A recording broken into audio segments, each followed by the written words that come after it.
আজকে আমি ব্রয়লার মুরগি রান্না করব ভাজাভাজির জন্য লবণ হলুদ মরিচ দিয়ে মেখে নিব। তো হ্যালো এভরিওয়ান, আসসালামু আলাইকুম। আরও একটা ব্লগ নিয়ে চলে এসেছি আপনাদের মাঝে। আজকে রান্না থাকবে কি সেটাই নিয়ে চলে এলাম। তো কি অবস্থা, সবাই কেমন আছেন? আলহামদুলিল্লাহ আমি ভালো আছি। তো ব্রয়লার মুরগিটাকে আমি ভাজার জন্য একটু তেল গরম দিয়ে দিয়েছি। আর তেলটার মধ্যে আমি হালকা করে ব্রয়লার মুরগিগুলোকে ভেজে নিব। আর ভাজাভাজি করে রান্না করলে আমার কাছে অনেক ভালো লাগে। আমি প্রতিটা জিনিস এভাবে হালকা ভেজে রান্না করি, সেটা তো আপনারা জানেন। তো এখানে আমি দেশি ছোটো আলুগুলোকে একটু সিদ্ধ করে নিয়েছি, তারপর চুলে রেখে দিয়েছি। এখন ওই ব্রয়লার মুরগির তেলের মধ্যে আমি বাকি আলুগুলোকে হালকা করে ভেজে নিব। আর হালকা করে সব কিছু ভাজাভাজি করে রান্না করলে আমার কাছে কেন যেন মনে হয় খেতেও অনেক মজা, কালারটাও সুন্দর হয়। আর এমনিতেও সুন্দর হয়, তবে ভাজাভাজি করে হালকা রান্না করলে বেশি মজা হয়, খেতেও ভালো লাগে। এখন একটা হাঁড়িতে আমি পেঁয়াজ ভেজে সেখানে আদা বাটা, রসুন বাটা, জিরা বাটা এবং কি টক দই দিয়ে ভালোভাবে কষিয়ে নিচ্ছি। ভালোভাবে কষানো হয়ে গেলে আমি আরও মশলা দিব। সেটা হলো প্যাকেটে যে মুরগি মশলাগুলো হয় সেটা দিব, আর গরম মশলা দিয়ে দিব। এখানে 2 আইটেমের প্যাকেটের মশলা দিয়েছি, আর হলো গরম মশলাটা দিয়ে দিয়েছি। এখন এটাকে আমি আরও ভালোভাবে কষিয়ে নিব। যত কষাবো তত ভালো হবে, তত মজা হবে, তত মশলার গন্ধটা উঠে যাবে। আর ব্রয়লার মুরগি যেহেতু ভেজে নিয়েছি, বেশি জোশ লাগবে না, বেশি কষাতে হবে না, বেশি পানিও লাগবে না। তো এখন একটু করে পানি দিয়ে দিব, যেহেতু মশলাগুলো ভালোভাবে আমি কষিয়ে নিয়েছি। একটু করে পানি দিব, পানি দেওয়ার পরে এটা বলক আসার জন্য অপেক্ষা করব। আর রান্নার আয়োজনগুলো তো সবসময় আপনাদের সাথে শেয়ার করি, পাশে থেকে ভালোবাসা দিয়ে যাবেন, একদম ভুল করবেন না, ঠিক আছে? এখন আমি এখানে ভাজা মুরগির মাংসগুলো দিয়ে দিচ্ছি। আমার মশলাটা বলক এসেছে, তারপর আমি মুরগিগুলো ঢেলে দিই।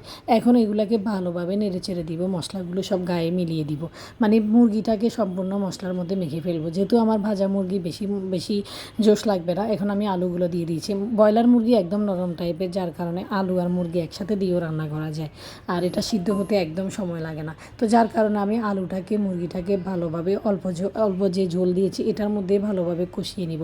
ভালোভাবে কষানো হওয়া পর্যন্ত অপেক্ষা করব। তো বলে নেই যে আমার আগের পেজটা বাদ হয়ে গিয়েছে, সবাই আমার নতুন পেজে জয়েন করে ফেলবেন। আমি প্রতিনিয়ত আমার নতুন পেজে কাজ দিয়ে যাচ্ছি। পুরানোটা যেহেতু কাজ দিচ্ছি না, এটা বন্ধ হয়ে গিয়েছে, ওটাতে ভিডিও দেখবেন না, কেউ লাইক কমেন্ট শেয়ারও করবেন না, ঠিক আছে? আমার নতুন পেজে সবাই জয়েন করবেন, সেম আগেরটাই লিখবেন, আমার সংসার, এটা লিখলে আমার নতুন পেজটা চলে আসবে এবং আগের পিকচারটাও দেওয়া আছে। তো যাই হোক, এখন আমার মাংসগুলো কষানো হয়ে গিয়েছে, আমি ঝোল দিয়ে দিয়েছি। আর ঝোল দেওয়ার পরে আমি বলক আসা পর্যন্ত অপেক্ষা করব। বলক এসেছে, মাংসটা আমার হয়ে গিয়েছে। এখন যেহেতু এটা ব্রয়লার মুরগিতে একটা কাজ করি আমি, সেটা হলো আমি পেঁয়াজের ব্রেস্তা করে তেলসহ ওই পেঁয়াজগুলো আমি বাগারের মতো করে মুরগির উপর দিয়ে দিই।